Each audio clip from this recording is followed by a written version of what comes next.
The marriages were for money, of course. But the horror was for love. The things we do for love like this are ugly, mad, full of sweat and regret. This love burns you and maims you, and twists you inside out.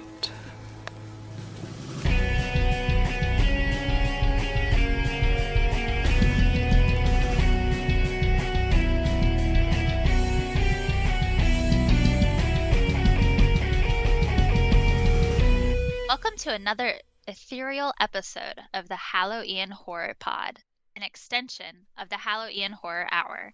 I'm your host this week, Brianna Malatke. You can support the Halloween Horror Pod by rating and reviewing the show wherever you listen. You can also see full episodes of the TV series on Tubi, Plex, SCC TV 28 in the Seattle area, or YouTube.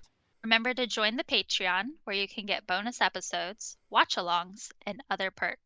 All the links are in the description. Today, I'm joined by George, Brandenburg, and Ruby Rain. Excited to be here. Hello. So, first off, I wanted to start out by saying when we discuss horror romance in books, it's always the first word is the clarifier, and the second is the identifier. So horror romance is a romance with horror elements. So there is a emotional love story that's central to the plot.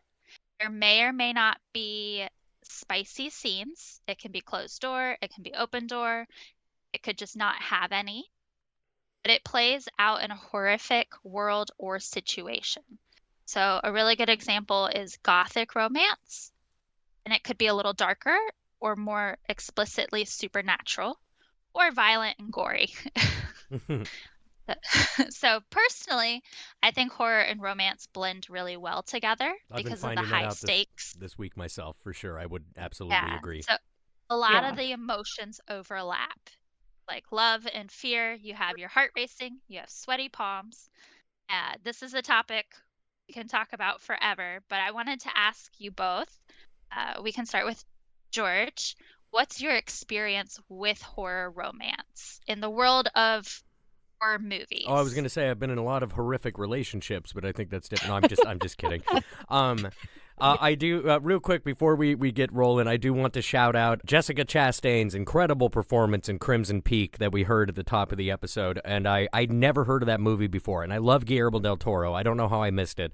Excited to get to that. Anyway, my experience with romance and horror, I mean, I've always been a sucker for love, and I've always been a sucker for blood.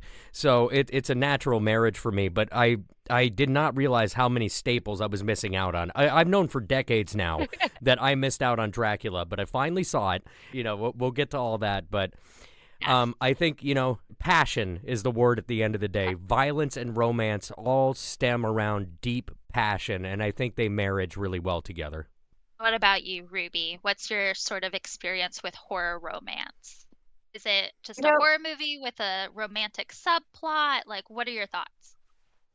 I've been thinking about this a lot and thinking about horror romance as opposed to, romantic horror, and which would be horror with just a little bit of romance thrown in there. And I was thinking about the movies that and the list you made and some of my favorite movies that have romantic subplots, and I was going through going, are they horror romance or are they romantic horror, and trying to figure out what parsed out where. And then I had the discovery that many of the movies I enjoy that have both horror and romance elements also have an element of comedy, and so there's a whole separate comedy horror romance genre out there that can be its own list. And I was like, well, there is actually quite a lot to think about here. Yeah, I will say, just like how books get categorized, movies get categorized, and it's sometimes looking up the different movies, it's kind of funny to see how the internet thinks they should be categorized. Like, oh, this is a horror comedy, and it says nothing about having a romantic subplot or anything. I feel so bad I didn't get to Your Monster. I was really curious. Unfortunately, I did not get to watch that one, but I watched Lisa Frankenstein, so at least that fits in there. I have also not seen Your Monster. That's now on my list to watch. I won't. Okay, I won't spoil anything. It is. I would definitely, and everybody has a different sense of humor, but Your Monster to me is labeled correctly as a horror rom-com. Like, like That's think the of your horror rom-com. cheesy early 2010s rom-coms. I know I don't have to watch it anymore after we do the episode, but I still think I'm going to because I kind of want to finish off this list of these movies just on principle and out of curiosity because I discovered The Love Witch from this podcast, and I can't wait to get to that. I have so much to say about The Love Witch. Yes. So we can start talking about movies, but before we kind of go movie by movie, I do want to ask your sort of opinion. Often when romance is thrown in as a category label, the viewer expects a happily ever after. I know this is really prominent in the book world. Like if it's labeled a romance, the readers expect a happily ever after. Now when it's, dark romance or something like that, it can be a happily for now. But in your opinion, does the main sort of couple in the movie need to end up together to consider it a horror romance? If I may, I grew up doing theater, so I was around a lot of Shakespeare, and I've just devoured so much Stephen King in my life that to me, an ideal romantic movie tends to not end happily. It's like that bitter edge at the end of what could have been that makes it truly romantic. And if not even in horror, think like the ending of La La Land, if you've seen that. It's just beautiful. And I feel like the greatest part of love is the pain of losing it, I suppose, if that makes sense. And I feel like love and horror almost promises that. It's rare that you get a happy ending, like, say, in Heart Eyes, but except there's going to be a sequel. Who knows how happy they're going to be? And that's kind of the promise of horror. But we can get into it when we get into more movies. But that's about what I think. I think that romance is amplified by the beauty of loss. Pain of loss, I mean to say. Yeah. When I first read that question, I thought, does that push it into tragedy? If there's not a happy ending, then do we have a tragedy on our hands? Because they say, everything at its core is either, is that a comedy or a tragedy or something like that? Which I don't really fully believe in or buy into. But, and I think I agree with George. Not only do you not need to have them happily ever after for it to be a good horror romance or romantic horror, it almost takes away from the scary part. It almost says to me like, oh, everything's fine. It's okay if horrific things happen because everything's fine because we're together now. And I think a lot of people who are drawn to the horror genre or romance with horror in it are drawn to it partially because we understand there's not always a happy ending, but still appreciate when there is love, when there is romance to be found. Absolutely. I agree all the way. It seems like we're all sort of in the same thought process. So with that in mind, I do just want to say to our listeners, there will probably be spoilers. Yeah, it's almost impossible to talk about some of these movies without spoiling what happens. I mean, some of them are pretty inconsequential. I could tell you the entire plot of The Love Witch, but you need to see it with your own eyes to get it. But like with Crimson Peak, I need to talk about what happens at the end. I just do, but we'll get there. Yeah, so I guess let's just dive into the movies, and it's just kind of discussing the romantic elements, the horror elements. Would you label it a horror romance? So first up, Heart Eyes. There's several couples in this movie. Has anyone with various endings? This is going to sound like a random question, but I promise I mean this. So I really enjoyed Heart Eyes, especially on a rewatch, and I've got a lot of good things to say. But have either of you watched Emily in Paris? Yes. So No. Heart Eyes is essentially Emily in Paris, the horror movie. I mean, you have the people at the marketing firm. The heartthrob looks exactly like Alfie from Emily in Paris. And it's as if a serial killer just appeared in that show. But it's still delightful. The aesthetics match, yada yada. We can ditch the Emily in Paris thing, but I really enjoyed the relationship in that movie. So when we get to like the invitation, I don't buy the chemistry. I don't buy their coming together for anything but nefarious means about to happen. But in Heart Eyes, even if I thought maybe he's the killer, maybe she's the killer, I still wanted to see them hang out and just like be a couple together. The chemistry was there. The chemistry was real. Chemistry was on fire in Hard Eyes. And I was watching it trying to be like, is it just the guy, the male lead? Does he just have so much charisma? Or do they really have that chemistry together? Because the female lead, I don't remember the actor's name. I wish I wrote any of that down myself, yeah. Yeah. She had kind of a very like generic, she was gorgeous, but like kind of vanilla white woman, Kardashian-esque vibe to her. And I know she was supposed to be like the every woman, the one that women can watch this and see themselves as the character. And when we saw her apartment, you saw a lot more of her personality. But I was buying it from him, and I wasn't fully buying it from her. She So kind I of wasn't reminds sure me if of I Julia wanted to Stiles a do it. little bit with her delivery and presence. Oh yeah, I can Her see name that. is Olivia. Well, thank you. Olivia Holtz. She did some Disney stuff. So Oh, she's got a bit of a Disney vibe about her. I also want to say, George, you just absolutely made me realize what could save Emily in Paris. Oh, please Like, tell me. if I they love that just show. introduced a serial killer, that show, it's what's missing. It's gonna It would turn be out. that je ne sais quoi. It's gonna turn And out to that's be why- that guy they work with like the poodle hair. I can't remember his name. The creepy one who's always into sex. It's gonna be him. I just know it. So, in Heart Eyes, our two sort of main characters do sort of end up together. I guess, was it the way you thought they would end up together? Did you expect them after you kind of saw the chemistry, after you kind of saw... Something that Hard Eyes did interestingly compared to a lot of the other movies I've watched in this, where you can kind of tell exactly where the story is going to end up. And I mean, that essentially does happen in Hard Eyes. Like, you figure they're going to end up fighting, the serial killer, love wins in the end, the whole deal. It's kind of the promise of the movie. But when they teased in the middle that the lover guy might actually be Heart Eyes, it was pretty convincing. And you don't see that a lot, and I suddenly wasn't entirely sure where the story was going to go, and that was a refreshing change of expectancy, I suppose. Yeah, so much so that it made the ending, I think, all that more of a letdown. And it suddenly became extremely predictable by the book. Yeah.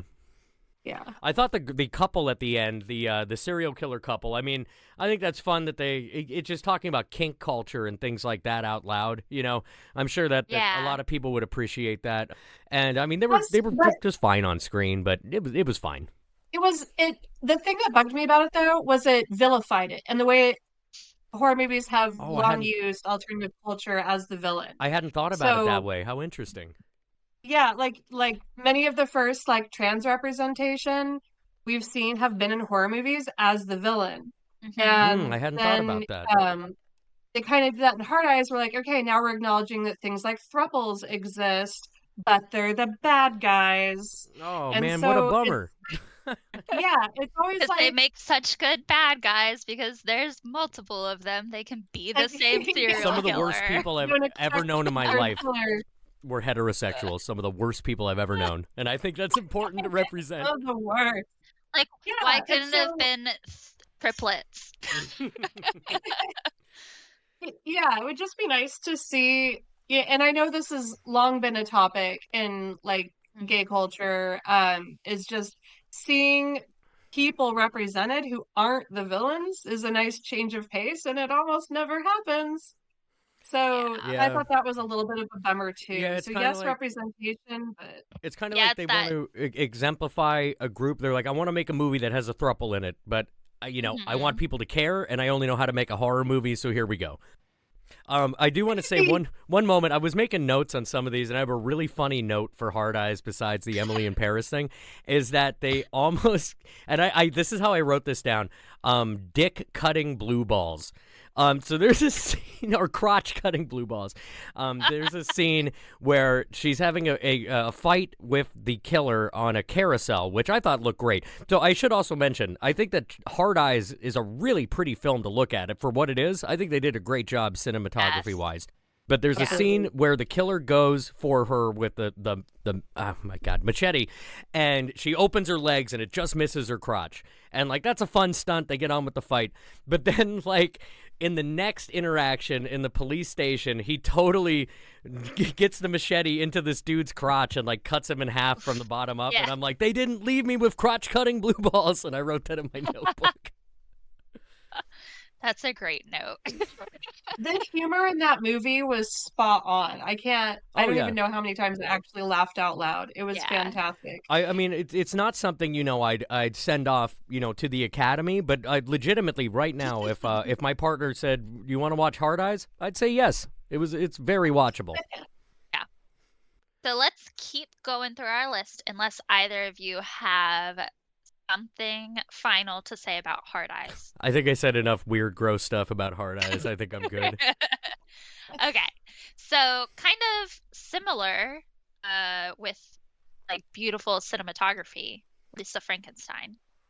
I really enjoyed how that was shot, how that was edited, the coloring, time period. I really have to say, I feel so bad about how I talked about Lisa Frankenstein. I don't know what was going on with me. I don't know if I was just in a bad mood. But famously, so the Ian of the Hallow Ian of it all, he loves this movie. And we got into an argument where I just said, it's just not a good movie. And he was like, how do you think that? How can you watch this and think that it's not a good movie? And I was like, dude, I just remember watching it and being like, woof. But I watched it again, and it's just wonderful. I mean, it's beautiful. It's funny. It's like every shot and every outfit and every moment of every performance just sings. And I don't know what was wrong with me. And I'm man enough to admit I was absolutely off base on that one. I was just scrolling through the Discord chat like, oh. In your defense, the first time I watched Anchorman, I was in a really bad mood. And I was like, this is the stupidest freaking movie I've ever seen. And then a friend made me rewatch it a couple months later when I was having a good day, and I was like, okay, this is peak. I can see that, though. This is totally unrelated. I'll try not to derail us. I remember I thought Anchorman was so funny. I had a big brother from Big Brothers Big Sisters. He took me. I was like 13 years old. It was like the funniest thing I'd ever seen. And when it came out on DVD, I like showed my mom, but it was the unrated version with like a bunch of extra terrible jokes. I forgot they used to do that. And it was just like gross, and he like ate cat poop, and like there was a bunch of stuff that wasn't in the theatrical version. No. And I was like, no. So anyway, remember unrated versions coming to DVD with no other option. Call back to 2004, baby. Wow. Yeah. But we were talking about Lisa Frankenstein. Yes. Yes. Yeah. So the main couple would be Lisa and the creature. So I just wanted to kind of get your guys's thoughts on the romance elements in the movie. Did they help strengthen it? Sort of, obviously, the ending, they end up together. Is a happily ever after. I found it to be, of all the movies I watched for this, which I sent a list before this chat started. I think I watched like 7 movies on the list before this. It's one of my favorite romances because it's all pretty silly. Like, there's no real, like, romance. And in fact, when she gets in contact with the creature, her goal is to get laid by somebody else. And she tries to set the boundary that I'm not interested in you. And it's not until he does the beautiful act of severing another man's penis does she realize how much he loves her, which I thought was a great way to transition into that. And I thought that was handled pretty well. But I thought it was pretty obvious that he was in love with her. She's going to be in love with him. But that is what it is. That part a little bit gave me the ick because No way. I love the style. I love that it was in the way it was set in the time it was, Late the vibe 80s, of it all yeah. fantastic. It had a very rom-com feel for me, Mhm. which actually made me less invested. Because I'm not while I love a good romance, I'm not as much of a rom-com person. Like when it Gotcha. starts moving too far into like to use a derogatory term like chick flick category. That it kind of gave me the vibes similar to like movies of the 80s where it was like, well, if the guy just keeps trying, he'll win you Yeah. over. Yeah, it's like Just 50 Yeah. times no, you get accept one time yes. That witnesses, was the message you'll back get the then. Yeah. girl. Yeah. Yeah. Oh yeah, I was like, oh, that we're going back to that. Okay. Now, Yeah. what part do you Uh, mean exactly where someone kept saying no? Maybe I'm forgetting something obvious, but I'd love to hear practically about Lisa Frankenstein. What do you mean by that? well, just like you're saying, she wasn't that into him, and then he like just, kept trying, and it kind of gives that message of just like keep trying, keep trying, Oh, that and makes you'll sense. eventually get the girl. Well, thank you. That makes sense. Yeah. Like I think, especially like today's day and age, there's more of a discourse around like be honest with your intentions, and if somebody rejects you, respect that and move on because it leads to like I don't know, You're not like off pissing base. on the romance That's a aspect of wonderful it. message. Well, the romance aspect of it though is like love wins, right? That's like Mhm. part of what we enjoy about romance is this idea that love will overcome, love will win, love will, to some extent continue to thrive in the face of horror and death and destruction and all that. So And also, what maybe is I'm being too cynical. No, I don't think so. I don't think so at all. I think you make a good point. Also, the movie does end with a teenager killing herself, but that's pretty Romeo and Juliet, I suppose. But also, is that a good message? I don't know. Yeah, also like maybe not so great for the current day and Yeah. age, but I did like the aesthetic of the tanning bed being used like, Dr. Frankenstein's table with the thunderbolts Yeah. instead. And once you suspend your belief about, you put body parts on them, you shock them, they become part of them. That stuff is fine. But at the end of the day, I guess, yeah, I take back my opinion. I guess there really wasn't much romance there, but it was sure fun. I guess that's about all I can say. it was fun. Yeah. I will say in Lisa Frankenstein, the sister relationship was like the strongest relationship in the movie. Yeah, Like the bond, I really enjoyed that. And the also, care that they had for each other. the dad made me legitimately laugh out loud a couple times with the way he just casually dismisses her. Well, kind of the way everybody, one of my favorite running gags, as kind of hostile as it was just people thinking like it was okay to just say like, it's probably because she's got a flat chest. And just like, they just crap on her for no reason, when she's obviously a very like gorgeous young woman, but it's still pretty funny. That's just like a throwback to how movies were back like in the 80s and 90s too, where it's Yeah. like the old trope of like the girl's ugly because she's in overalls with glasses, and then she With, takes off her Yeah, right. glasses. I But figured she's I hot. figured that they were making a conscious choice to make Yeah. statements like that, knowing that our lead actress was totally fine, and that I assume that they respected the audience enough to know that they would find that a cheeky callback to those times, but maybe some people watched it and just thought like, wow, everyone's a dick in this movie. That's high I'm sure school. maybe some younger people watched it and they were kind of like, "The fuck is wrong with you guys?" But You can hope so. How did you guys feel about Bride of Chucky? I have never I have seen a Child's Play movie all the way through. It's a huge gap in my knowledge. Okay, okay. I have not watched Bride of Chucky since I was a kid. But I do love Jennifer Yeah. Tilly, who I believe plays the bride. Yes, Yeah, yes. she's Yes. fantastic. She was Tiffany one Valentine. of my first childhood crushes. More So for- I know that I'm gonna love it when I get there. I have to put in the legwork, and I hate to let the listeners down, but She's so fun. She's so camp, and it's like Yeah. really probably like one of the main reasons to watch that movie. I'm Is working Jennifer on my Tilly. Jennifer Tilly voice. I can't do it at all. Not even close. Just awful.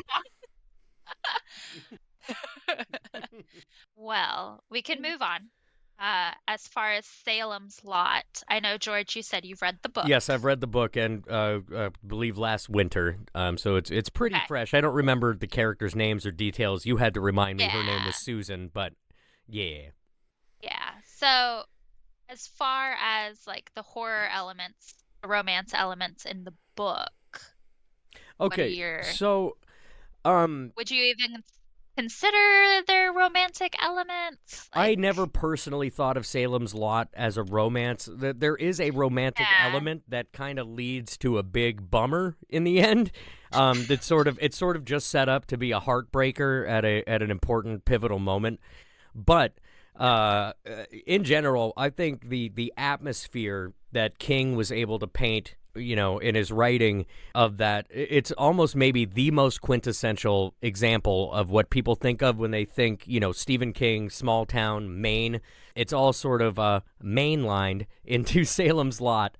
And I think they do it really well. And it's one of my favorite books as far as just establishing this atmosphere that you can just kind of like breathe in, where that terror is imminent, but it's not going to come crashing in like, an invasion by zombies or anything violent. It's just like this silent aura of death is going to creep over the town, and I think he sells that really well. So as far as the romance, yeah, there's a woman, they have a relationship. It is what it is. She becomes a zombie and has an excellent scene floating outside his window begging him to become hers, and that's about the most romantic the book gets, in my opinion. Yeah. I don't think this movie should be on the list, honestly, or the book.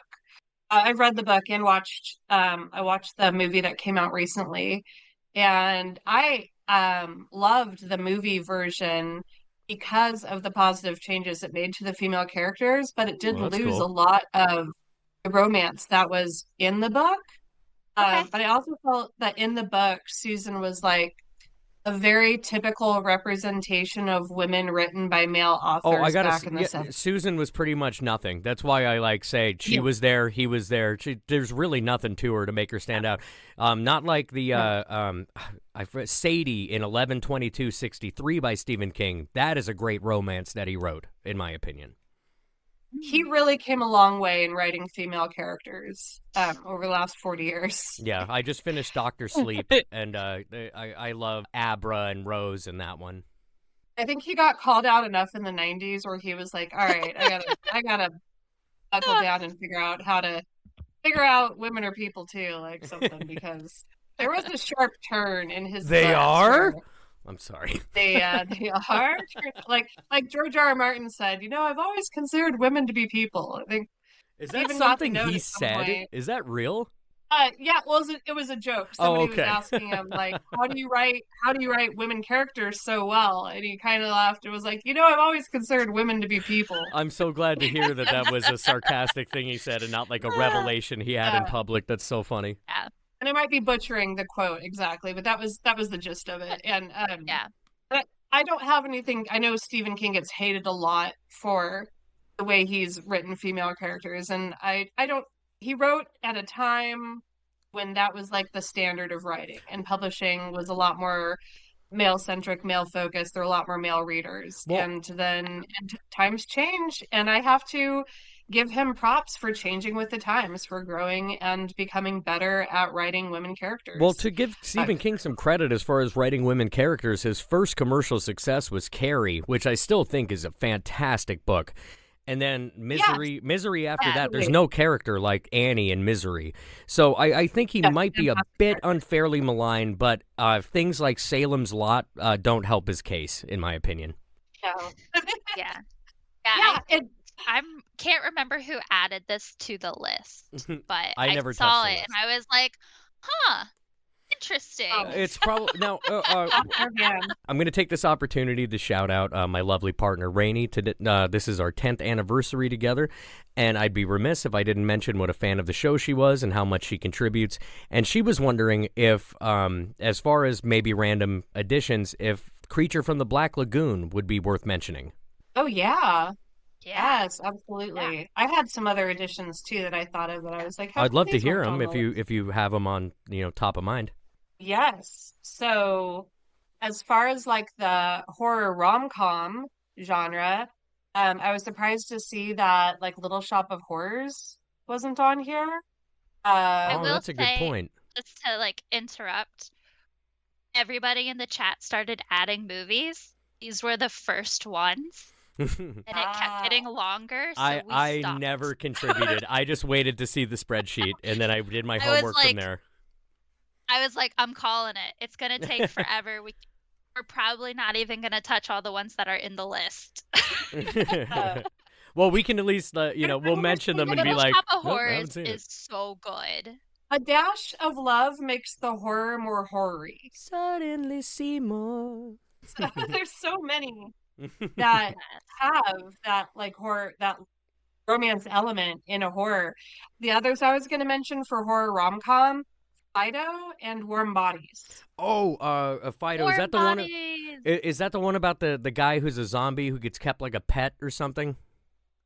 Yes, and he like falls in love with the housewife. That movie's awesome. I haven't seen that in like 15 years, but that's a really good one. It's a Thank you great for reminding movie. thank you for reminding me.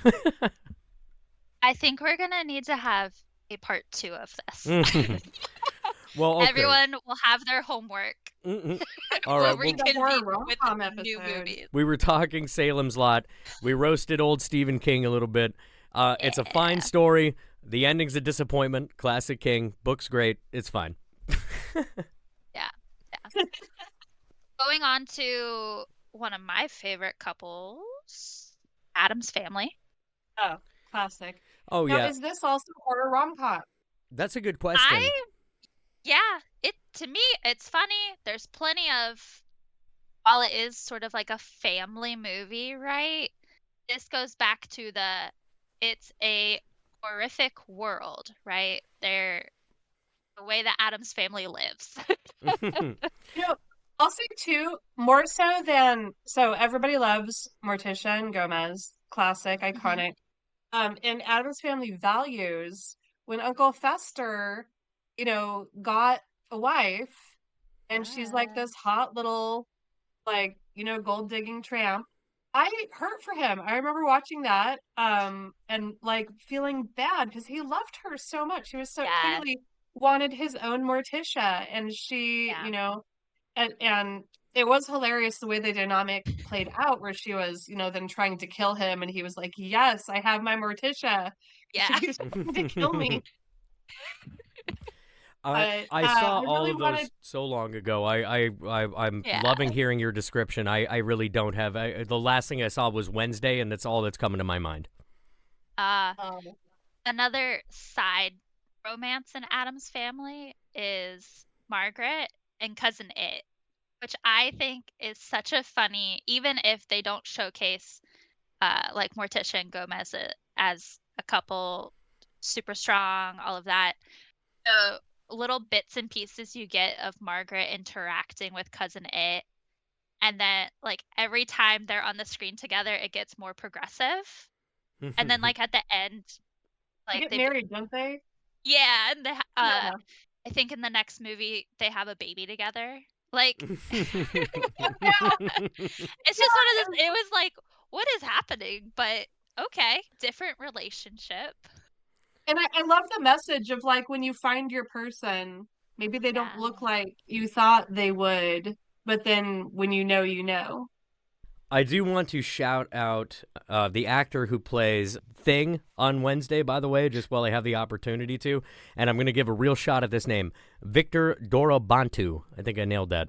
He does all that work as the hand that is Thing in that guy, and I just I think he deserves a shout out while I have the chance.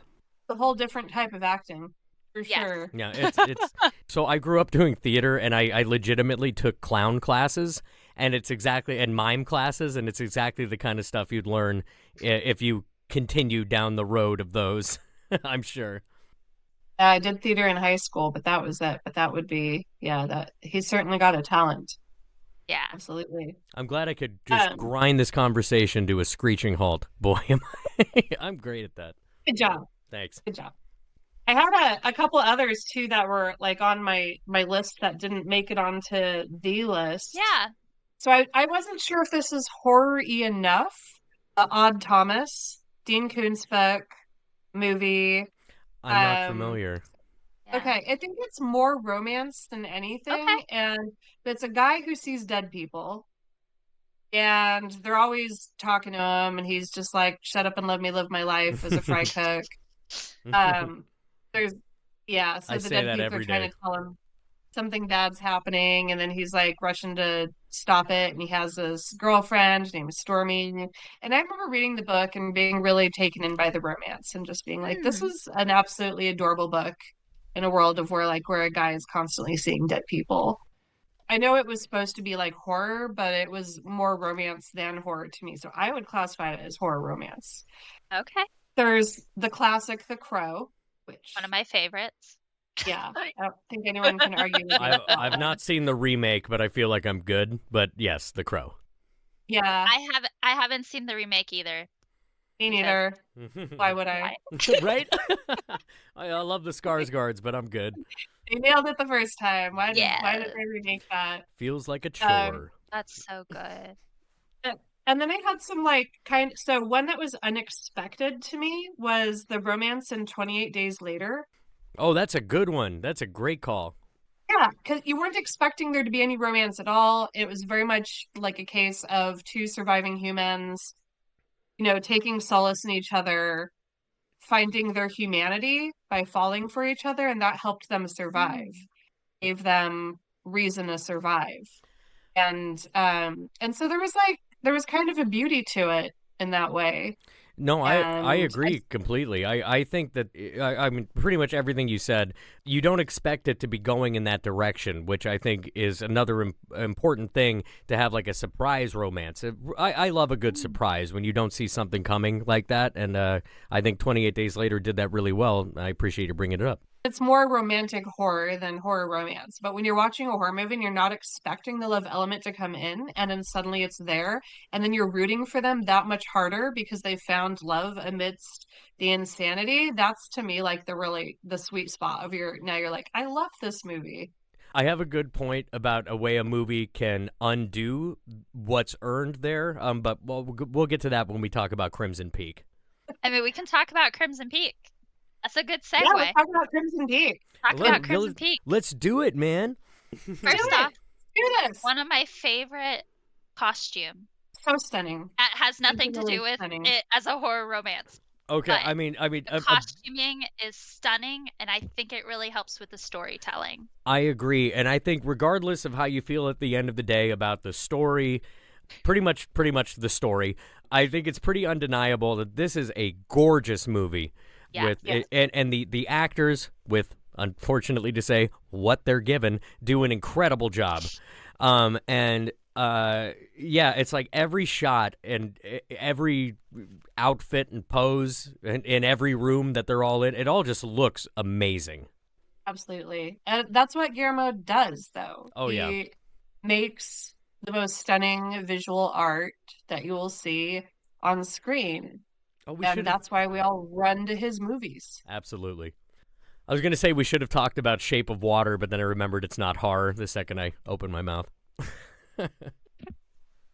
To some people, so I love the genre of unintended horror, where That's something fun. is not billed as a horror movie or intended to be a horror movie, and you watch that and you're like, no, that's horror. Yeah. It's not scary, Yeah. like there's no jump scares, like quote unquote scary. But the premise can be very horrific, and there were a lot of horrific elements to The Shape of Water. Well, speaking of jump scares and stuff, so in Crimson Peak, I personally, I'm not a fan of ghost story movies. They almost never, Ooh. they almost Okay. never work for me. Well, I mean, ones where you might have a compelling story with your mortal humans on the ground, but then the ghosts just solve everything for them, like The Black Phone. I'm just not into it. It feels way too easy to me, and this was kind of one of those where they didn't really their ghost lore or their continuity on what the ghosts are was pretty off. So she saw her mother as a kid who apparently came back from hell to tell her not to go to Crimson Peak, which was weird. But then she never sees a ghost again in her life. She gets to Crimson Peak, and it's full of ghosts, and so she can see them. So now I assume that she's someone who inherently can just, like, see ghosts. That's, like, her deal. But then, like, the ghosts try to, I felt like from the first moment she walked in, I was like, I bet these ghosts are friendly. They're trying to warn her of the dangers of Tom Hiddleston and Chastain. And for some reason, at the very end of the movie, spoilers, apparently everyone can see the ghosts, and it makes no sense, and I don't like that kind of stuff. So I felt kind of disrespected as a viewer at the end of Crimson Peak, which I wasn't really that into the story of anyway, but it was sure good to look at. Yeah, I mean, that's my take on it, is that the story was not the best story, but to me, the point was the art, the beauty of it. He was using the story as a canvas to paint the visuals, and it's a vibe. It's a movie you put on for vibes. It's a vibe movie for sure. Plot is amazing. And like I said, every performance is fantastic. I mean, you got Tom Hiddleston, Jessica Chastain, Charlie Hunnam's there too. It's just, you can't go wrong with anyone in that cast. Yeah, for all intents and purposes, the movie should have been like absolutely fantastic. It just happened that either the script was lackluster or how they ended up editing it together took something out of it. But, I think the biggest thing for me, it's not even just that, oh, there are ghosts they're helping her, no matter how pretty it looks. It's just that I felt like every moment I could see coming a mile away from like the minute the movie started. That's what I was like. It's a little predictable. Yes, it happened. That's I would say predictable with a capital P, but yeah. Yeah, a lot predictable. I always feel a little cheated when a movie's that predictable. And because like it's a lot of time, especially life is so busy, to spend committed to a movie, and then you're like, well, I saw everything coming, and I think it's a great review for a movie. It stole a piece of my lifetime. I want that 2 hours back. I could have been running errands. I could have been doom scrolling on Facebook. Could have been. Thank God I had my phone in my hand. Any other final thoughts on Crimson Peak? I think it's an excellent movie to have on in the background of a party if you're having like a gothic vibe party, or like a Netflix and chill kind of night where you just want beautiful, sexy people doing gothic shit in the background. I think that's you don't have to be fully tuned in. Yes. I will say, I do want to give credit to pretty much most things in the final act until the final moment where she can like suddenly, Chastain can suddenly see a ghost for no reason. But that whole fight that starts with her stabbing Charlie Hunnam in the heart, and then him taking him away to try to get better, and then our protagonist and Chastain are chasing each other around the mansion. I think their performances are great. I think the action is really solid, and you get this whole visual feast of every bit of this mansion. And then she's stalking her in that room with the wax vats and everything, and like it all just looks so good. So I would say like the final third before the finale is pretty exceptional. No argument. So one of the movies I put on the list that I absolutely love is Bram Stoker's Dracula. Just saw it for the first time.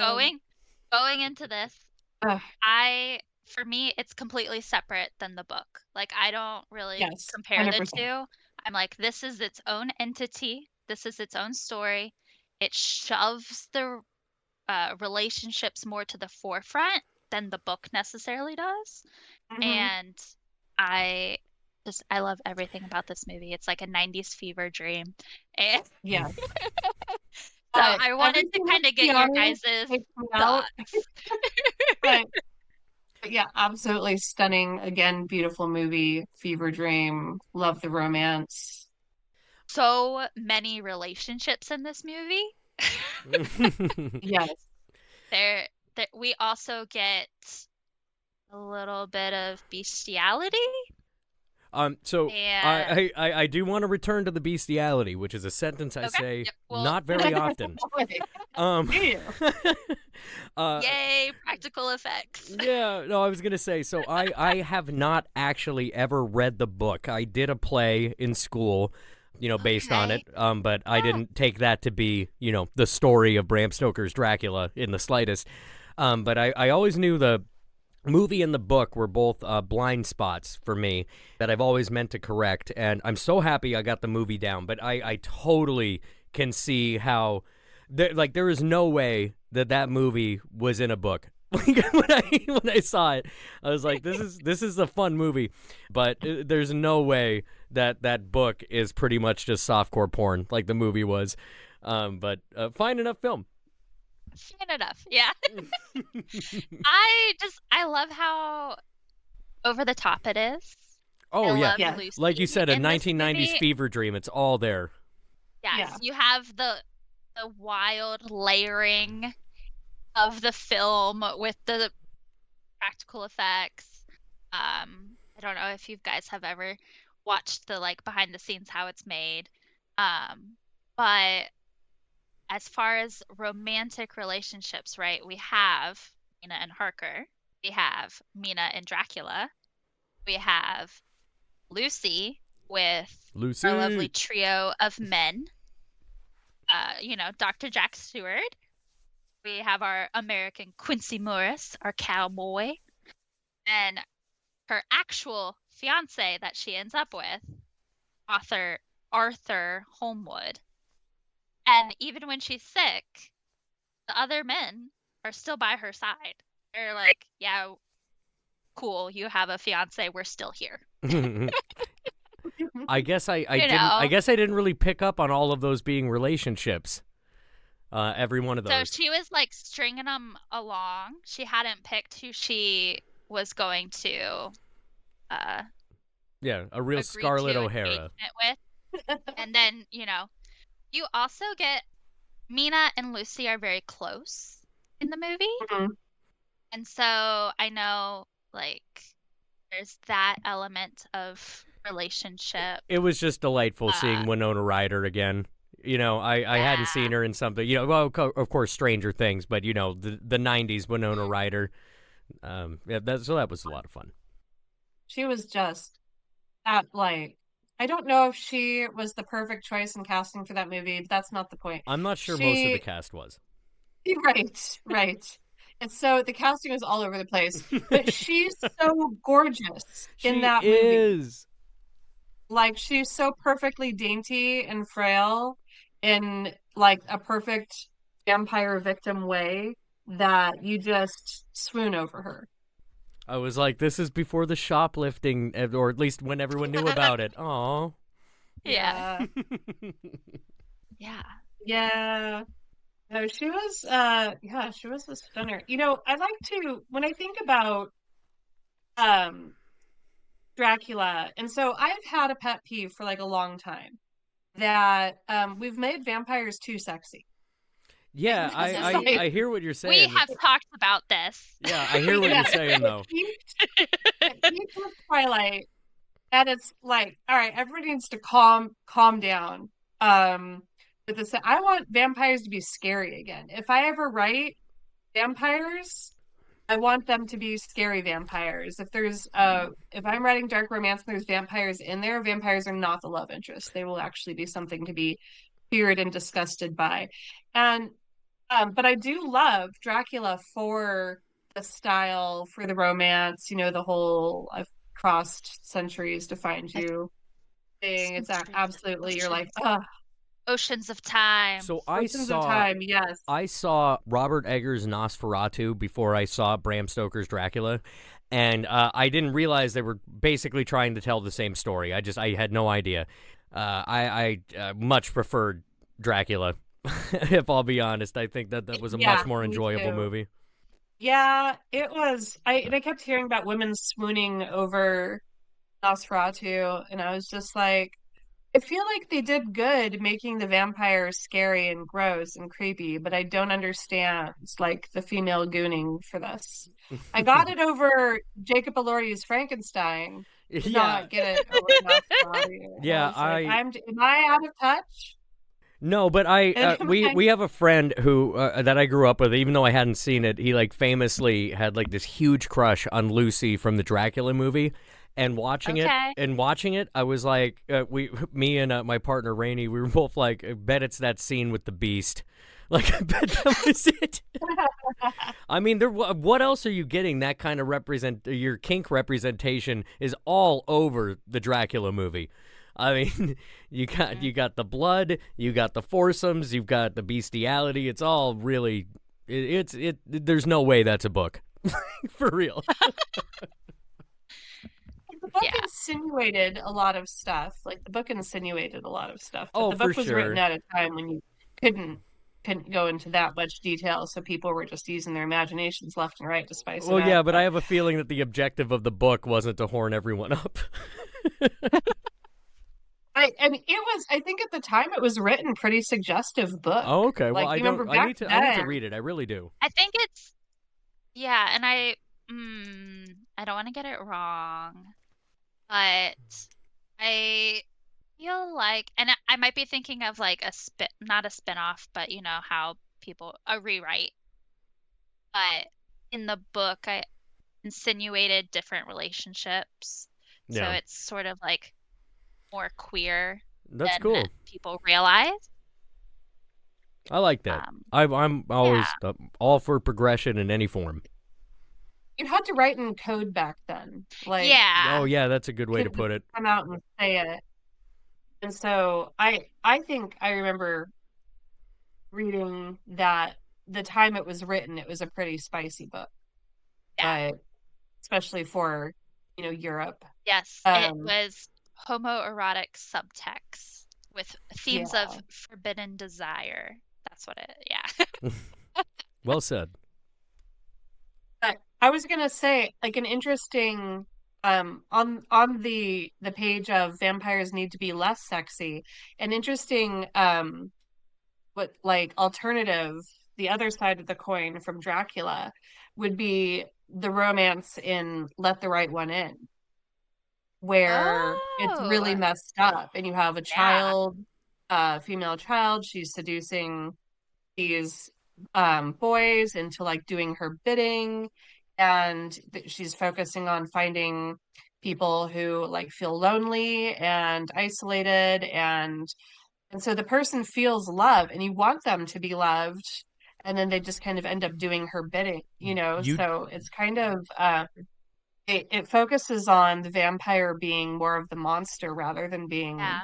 like actual romance. And I think it's just a good comparison of like what is it at the heart of a vampire that we find so fascinating? And it's not necessarily sex, it's that they have power over us and control over us.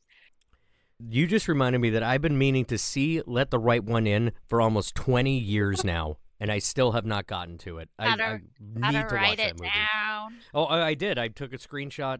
I'm texting it right now. I'm going to remember this. I really Yes. want to watch that movie, so thank you. Yeah. I do love Yeah, I'm kind of disappointed you haven't watched it. It's Me too. past. I do love your idea of we need vampires to be more scary, less sexy.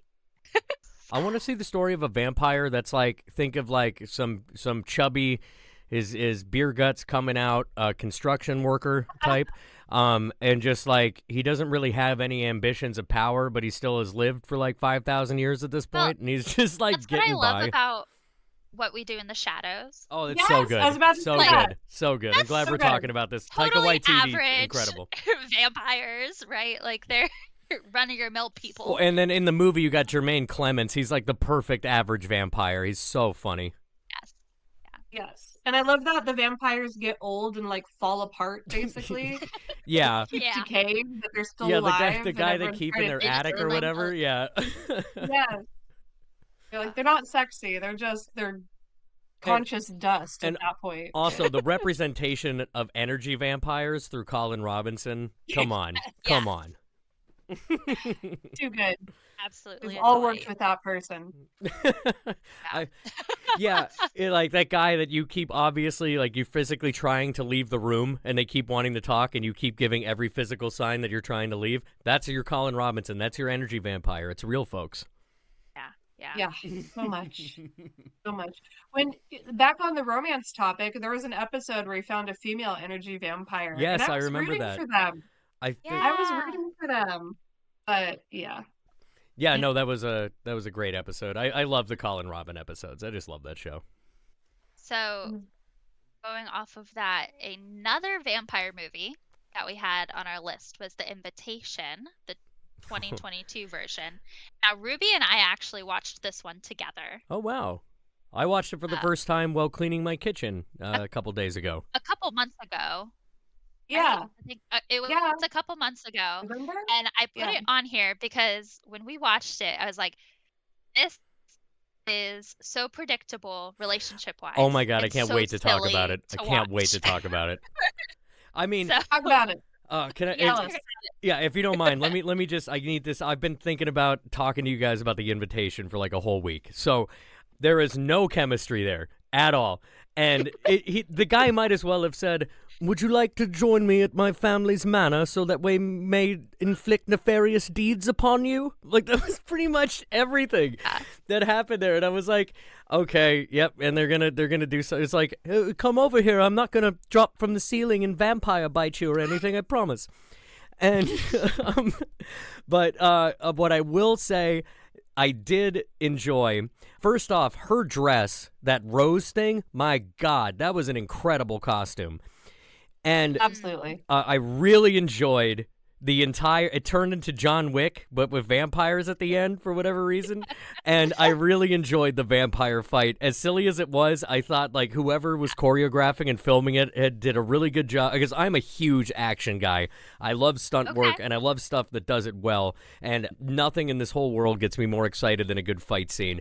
And the way that they handled the speed and the impact and the power that they inherently would have at vampires, I felt came off really well with their swings and the things they did to the environment. And I think they really sold all those fight scenes well. That being said, did not seem like a movie that was going to have suddenly a bunch of fight scenes at the end. So that's kind of also a consistency problem. Thank you. That is what I thought of The Invitation. yeah, I know when we watched it, we were like, is this really what's happening? Is this okay? Oh, the dinner scene was also really good, where she learns they're all vampires. I mean, even though you saw it coming, I still thought that scene was really well done. Yes. Like, it was. okay, creepy white family. Don't know Yeah. why you necessarily agreed to travel across the world. No, exactly. It's just like, come here so we may hurt you. It'll be fun, I promise. Like But very suspicious. Yeah. I will say I loved her friend, who was Yes. just like, snap a pic. The friend came through at the end. That Yes. was. I was like, yes, like positive female friendship representation. That is good to see. Yeah. But yeah, I guess they were hoping they'd get the invitation to you're invited to get your ass kicked by us because we're witch hunters now. I'm not quite sure what the goal was. I think that might be a fun sequel. As if now suddenly they're vampire hunters. Well, now I need this immediately. I changed my mind. I I'm would all in on watch it. that. And they're just hot no girl romance. vampire hunters. You know, I think Brianna and I both felt we were kind of bummed at the lack of romance aspect, being like, Yeah. Oh yeah, me We're like- too. okay, it's like the guy's really hot. But We're that's bummed it. There's not more chemistry. Yeah. And then we were both kind of like, if you didn't have to kill people, like Just say it was a you fun don't have weekend and then I'd family, move on now with there's, my like, a life. family on demand. Like they're Yeah. offering you money and riches and stuff. Like, I mean, there's a Yeah, lot of I women out remember there us who being like, just become a vampire. take the deal. Take the deal. Rent is expensive in New York. Oh, Yeah. and also, if I'm not mistaken, if I got my movies mixed up, my bad. But I swear to God, when we see the female vampires die, they like disintegrate into ash. But then another dude cuts a vampire's head off, walks into a room, and throws it at a guy. Like that's so inconsistent with what It happens might when be an you die. age thing. Oh, maybe. Well, I mean, that's a fair Oh, the consideration. age. Yeah. You know, the well, older then they I are, apologize. the quicker they die. I'm just like, I think that might be it because she can't heal Yeah. as quickly. So that might be. Well, I'll take it. But- It doesn't matter. But I sincerely There's some enjoyed random watching it. logic. It's Or the there. least, the least worry in that movie. Yeah. That's one of the things that scare me about the movie is like, well, they're not following traditional vampire lore here. So Yeah, they said they could And be you're out in kind the of like- daylight. yeah, you're like, what's going on here? I kept being like, well, they're not vampires. They're out in the daylight. No, they're just daylight vampires, I guess. Okay. Yeah. It was a little confusing. Like, is this movie horror? Is this movie romance? Well, it It's sure kinda didn't feel like lacking in romance to me, and it soul. didn't feel like horror to me either. It kind of felt a little bit like a chore. Yeah, it But feels like they yeah. tried. They were like, yes, our main characters are falling in love. Now here's a jump scare. Yeah, Yeah. that's kind of how I mentioned earlier, and Yeah. this isn't not a vampire thing, but I don't like a lot of ghost movies because they feel to me like here's a guy, he exists, and he's gonna walk into a room and a scary thing's gonna happen, and then he's gonna like go back to living normal, and then he's gonna walk into a room and a scary thing's gonna happen, and everything's gonna go back to normal, and it just kind of felt like that a little bit in the first half. Yeah. Going off of something Ruby said earlier, like for this movie, nothing really felt earned. Well said. You Yeah. know, the relationship, like you guys have said, chemistry wasn't on point. I know Ruby and I were both like, we just don't get it. Oh, and He's hot. were we You can supposed have to everything you want. Like, were we supposed to care at the end when the two other brides turned on each other and one of them's just like, I've yes, had enough? Like, were we supposed to care? It just happened. I think you were. Yeah. I think they tried to have those little drops of, you know, animosity between the two of them and adding a third, right? Because now he's going to have 3 wives. Yeah. Age-old problem. When your husband yeah, gets a third sister wife. Yeah, and like they seemed like pretty think the stoked viewer, about it. They weren't like jealous or anything. I don't know. They were like so down, but like why now? Why yeah, 3? That was never explored. If you've been alive that long and so have they. So I don't know. Like you said, unearned. it was the families. Yeah, he They always needed had one 3. from each family. Oh God. Oh, I There's always forgot that. supposed to be Okay. That 3. was like Yeah. in order for the families to keep getting whatever from him, Well, fine. Answer my question they right had when I to ask give. it. Thank you. So I didn't get if they were so excited to have their third sister wife. Why was the one that looked like a porn star? Why was So she so she mean? wasn't happy. Yeah, why was she I got so the mean vibe the she whole was time? like, I thought less they were both attention kind of on fluctuating me. where they were like mean and then nice and then mean and then nice. I wasn't sure anyone's Yeah. the both of those women were a question mark for me, their intentions and their reactions to everything. Yeah. It was a letdown, I think. But I got to I see think a I vampire watched fight. trailers and I was so excited to Ye- watch this movie. Yeah, because it Like, I looks like saw it's the got the trailers, gothicness, the mansions, the yeah, outfits, the whole deal. Mhm. and it was just a letdown. Yeah. Not going to go on anybody's like best list. Yeah. It was fine It's for fun if you cleaning the want to house yell and at the half paying TV, attention. Yes. or if you want Well, to yell apparently you stuff missed at the so TV. much, though. No, I only missed the whole thing about the third pair. So thank you. Yes, I did miss some. Lore. Hey, I'm just being honest. The rest of these movies I really Yeah. watched. The Invitation didn't earn my attention, so that too. I'm sorry, I couldn't So resist. one that does, maybe from the way you've talked about it, Oh, I'm earn just, your attention. I'm just playing The around. Love I Witch. have not seen The Love Oh my Witch. God, I can't wait to So talk about the Love Witch. I Okay, think you're gonna talk love about it, Love Witch. Ruby. Tell me on it. so okay, George, look, share your thoughts. if you love, and I mean literally the word love, you are going to love the Love Witch. This thing was so cool.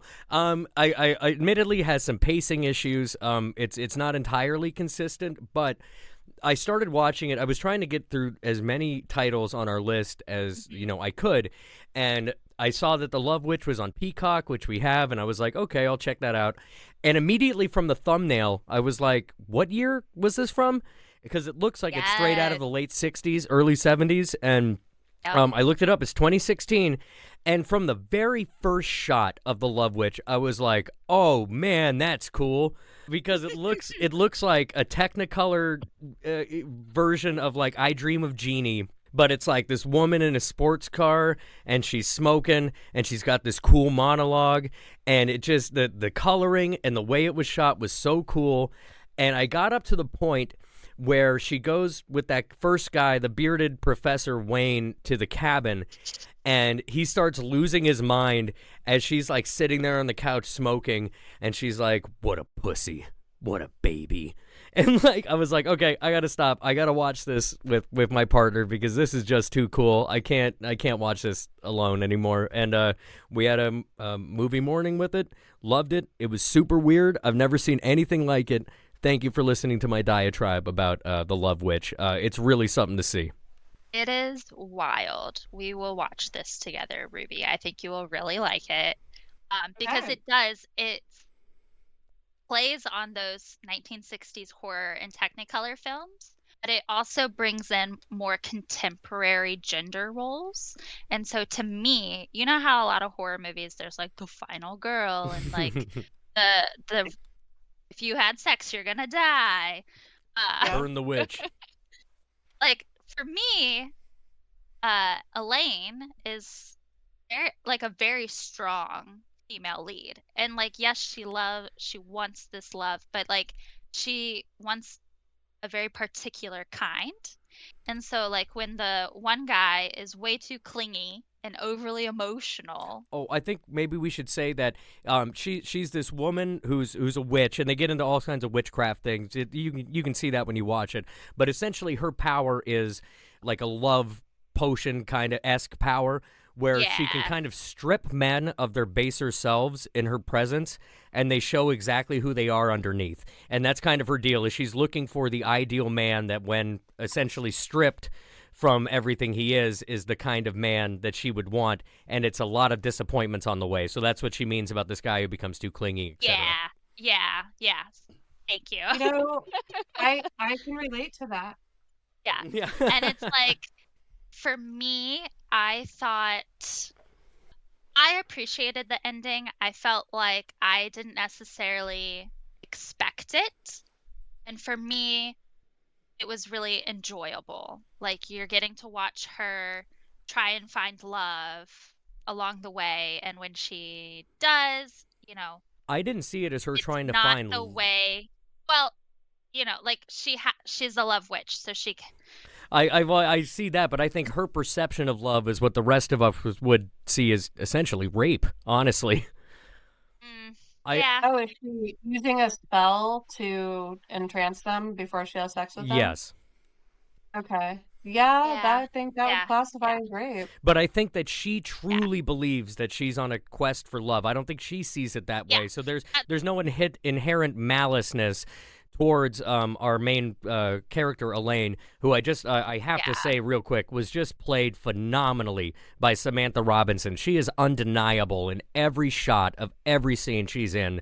She just kills it in this role. It's one of my favorite performances I've seen this year so far, but it hasn't been that long, but you know what I mean. It was like watching all of these little relationships like play out. Yeah. And Yeah, my so- favorite thing was seeing once she got one of these men in her clutches, what those men would become. That was really exciting for me to see. Yeah. I am very excited to see this movie. I think you can't go wrong. Oh, I would say I think it's a little long. Like I said, I think it's got some pacing issues, but by the end of the 2 hours and like 4 minutes, you'll be like, Yeah. that was cool, but I think it probably could have been a 90-minute movie. But either way. It's I just love another one of movies. those that I just think it was enjoyable to watch. It surprised me. It's like a horror comedy. Like, I want to say Laura Waddle as Trish, the friend that, she goes to the Victorian tea house in, which looks so good. She is fantastic, especially in that final confrontation. That whole scene just screamed John Waters to me. Like, it felt like a love letter to some of the work of Waters as well. That makes me want to watch it even more. I don't think you're going to be disappointed in The Love Witch. I think you're going to have a really good time watching it. I can't wait. I like that it's labeled a horror comedy and not a horror romance. Yes. Yeah, That's I what I was appreciate that too. like. Well, is it? Is it a Not my romance? words. 'Cause That's she why I was doesn't like, it's find not love. really a romance, but It's- like she finds she the believes guy. she that- genuinely believes that she is in search of romance, and that romance is what she believes that it is to that extent. But she never finds reciprocal romance without magic. Well, right? you'll have to find it out by watching it. Without spoiling the ending. You'll have to find it have out. to know Oh, and I it. would be remiss if I didn't mention there is this one great scene that's pretty much pure dialogue. It's where the cult leader guy, they're at the burlesque bar, and they're describing, him and Barbara are describing the natural power a woman contains, and then you hear that whole explanation over a burlesque dancer's whole routine, pretty much, until she's down to the pasties. It's just this incredible piece of dialogue about how strong women are and what is so unappreciated by the natural man, so to say, and I just really love that scene. Yeah, it was great. I love even like sometimes a mediocre movie will have an incredible scene like that where there's Yeah. just a spot of dialogue that draws you in and entrances you, and you're like, this is why this movie was made. I would say that the scene we opened this episode with from Crimson Peak with Jessica Chastain, like I said, incredible performance, okay story, but that piece of monologue where she talks about the horrors one does for love, as whatever corny as it may sound, she just sells it so well, and it was so entrancing. Yes. Either way, love the Love Witch, and if you love the word love, you're gonna love it. Yes. Oh, I mean, I swear to God, they say it probably 2 million times. Yeah. I enjoy the movie. I think everyone should watch it at least once. At least once. Have your thoughts. Right? I think the medieval scene goes on a little long. That's Yeah, I was like, Oh, boy. is there even a thing that exists? I don't want to say perfect anymore. I movie? really want Ruby to see it, so I'm going to stop talking about it because it's worth seeing. It's a trip. There's nothing like, people say they don't make anything original these days. They haven't seen The Love Witch. You can't spoil things for me. I'm actually somebody I can hear spoilers and not be bothered by it and still enjoy the movie. So I'm a weirdo for that. I'm a weirdo because sometimes if it's something I really care about and I even hear a slight spoiler, I like turn into the Hulk. But I do not enjoy spoilers. So it's tough for me to do this episode. It's really hard for me to give all these spoilers. Well, thankfully you watched most of the movies before we started. So. Oh, I know. Oh, I'm actually joking. No, especially the other ones on this list I haven't seen. Really don't mean anything to me. So rock and roll, man. Let's get at it. I will say, are there any other movies that you guys feel very strongly about that you think should be horror romance, that viewers who love horror with romantic elements or romance with horror elements should check out? It makes me wish there were more because I was struggling to. Yeah, I'm thinking. I think The Fly there was a pretty strong romance element in The Fly. But yeah, it's not. It makes me think that there needs to be more horror romance, and I wonder, dark romance, which is what I write, is gaining in popularity. Yeah. It makes me wonder what movies are going to end up coming out of that genre, and seeing what adds to the list. But I don't think it'll all get classified as horror romance because a lot of it is just there's not supernatural elements or things like that, and so it'll just be like considered a thriller, romantic thriller, or something like that. Yeah. Yeah, I don't know. Okay, it's not horror per se, but I loved Fight Club when it came out, partially because Absolutely. of the Marla romance element. And it wasn't like the main part of the story at all, but I loved like the idea of these very messed up people finding each other and I love that. Seeing something in each other that made them come together. And I'm like, I wish we had a little more of that in horror, where it was just people being their full, honest, weird selves and then finding their people that way. But maybe it's a throuple and they're not the villains.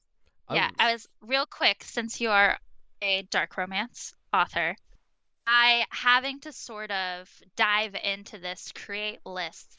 Is this affecting your future writing on what you wish you were seeing?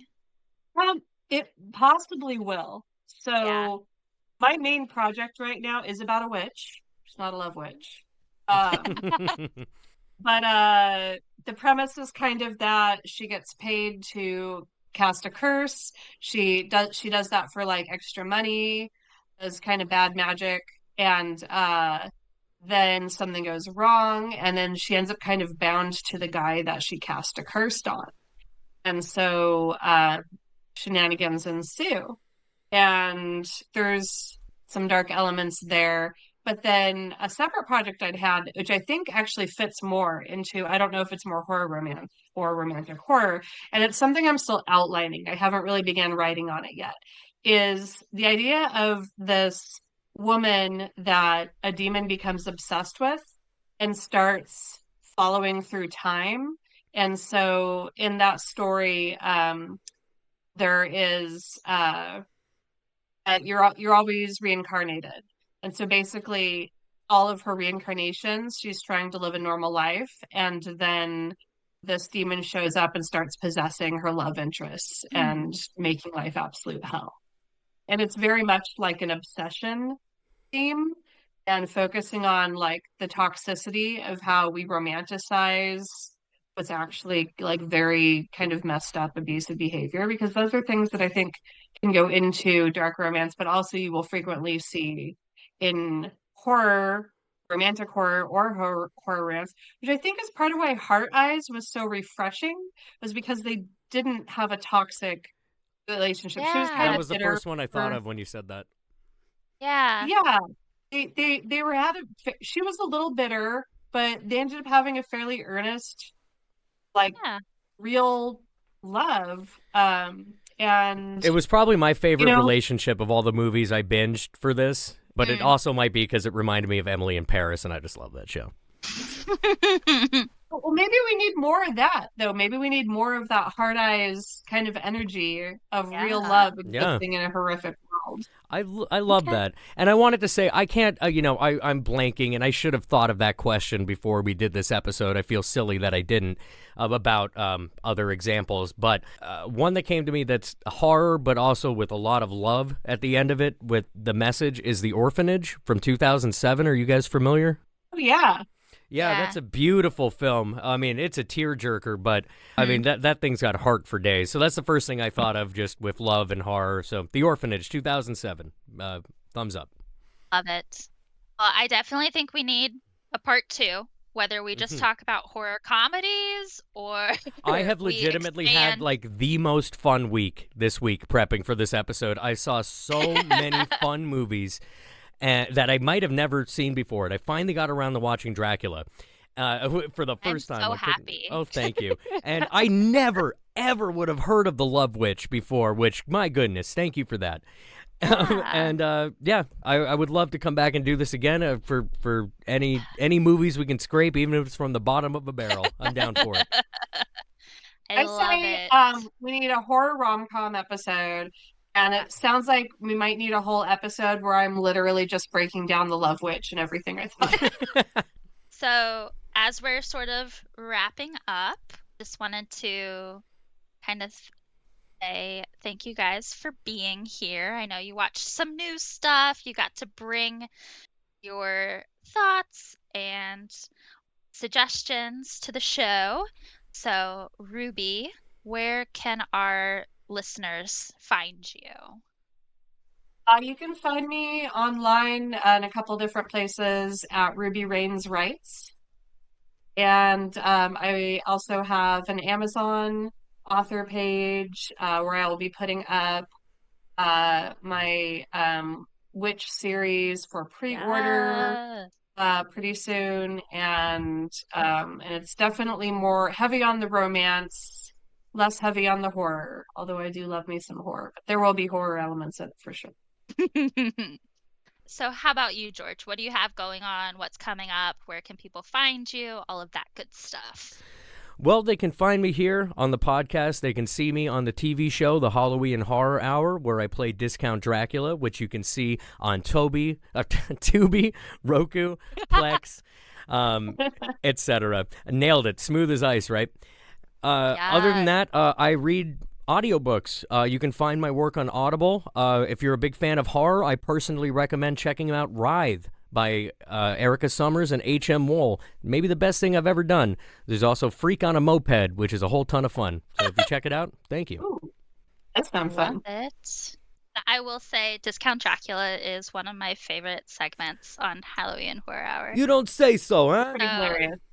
Everyone definitely needs to watch it. It is my comedy. Hey, all yous out there in podcast land, this is Discount Dracula telling you that I friggin' love love and I friggin' love blood, and I'm so happy to have you here with me today.